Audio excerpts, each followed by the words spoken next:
The legends surrounding London Bridge are as numerous as the stones that form its arches. This iconic structure, steeped in history, has been the silent witness to countless events, both mundane and extraordinary. Each stone, each crevice, seems to hold a story, a whisper of the past that beckons to those who dare to listen. Tales whispered in hushed tones, passed down through generations, speak of a spectral menagerie that haunts the bridge's length. These stories, often shared around flickering candlelight or crackling fires, paint a picture of a bridge that is more than just a crossing over water. It is a place where the veil between the living and the dead is thin, where the past and present intertwine in eerie harmony. From the chilling apparition of a headless monk, forever pacing the bridge in search of his stolen skull, to the shadowy figures that flit in and out of the mist, the bridge is a veritable gallery of the supernatural. The monk's story is particularly haunting. Legend has it that he was a devout man, wrongfully accused of heresy and executed in a fit of religious fervor. His head, taken as a grim trophy, was never reunited with his body, and so he roams, a restless spirit, seeking what was unjustly taken from him. The mournful cries of children lost to the river's depths add to the bridge's eerie atmosphere. These children, whose lives were cut tragically short, are said to be heard on quiet nights, their plaintive wails carried on the wind. Some say they were victims of accidents. Others whisper of darker deeds, but all agree that their presence is a sorrowful reminder of the bridge's darker history. One legend speaks of Jack Cade, a rebel leader who met his gruesome end upon the bridge. Cade, who led a rebellion against the crown, was captured and brought to the bridge for his final moments. His execution was a public spectacle, meant to serve as a dire warning to any who might follow in his footsteps. The bridge, already a place of passage, became a stage for this grim drama, and Cade's story was etched into its stones. His rebellion crushed, Cade was executed, his severed head impaled upon a spike as a warning to others. This gruesome display was not uncommon in those times, but Cade's story has a particular resonance. His spirit, some say, was too strong to be quelled by death. To this day, there are those who claim to see his ghostly form, a spectral reminder of his defiance and the brutal end that met him. These are but a few of the chilling tales that drew me to London Bridge, each one a thread in a tapestry of darkness that I was determined to unravel. The bridge, with its storied past and haunted present, is a place of endless fascination. It is a reminder of the many lives that have crossed its span, of the stories that have been lived and lost. As I stood on the bridge, the fog swirling around me, I felt a connection to those who had come before, to the legends that have made this place what it is. London Bridge is more than just a structure.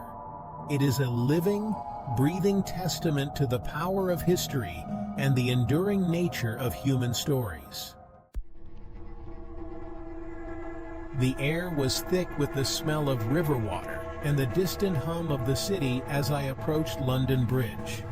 The fog rolled in, cloaking the ancient structure in a shroud of mystery. The lights from the city cast an eerie glow, reflecting off the water and creating an almost otherworldly atmosphere. A palpable sense of anticipation, a mixture of excitement and trepidation, washed over me. Each step I took seemed to echo with the weight of history, and I couldn't help but feel a connection to the countless souls who had crossed this bridge before me.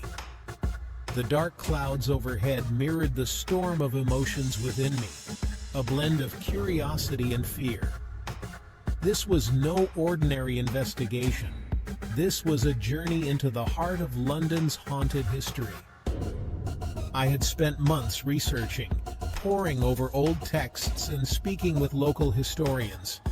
The stories of ghostly apparitions and unexplained phenomena had drawn me here, to this very spot, where the past seemed to linger just beneath the surface.